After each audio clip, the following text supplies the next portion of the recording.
今回ご紹介するのは、フェラーリ 812GTS です。力強い佇まいが際立つヌーボネロデイトナの外装色は、光の加減で様々な表情を見せ、まさに芸術品のようです。内装にはテラブルチャータが採用されており、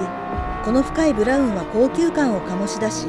乗るたびに心地よさを感じさせてくれます。さらに、パッセンジャーディスプレイが装備されており、運転者だけでなく同乗者にも走行情報やエンターテインメントを提供します。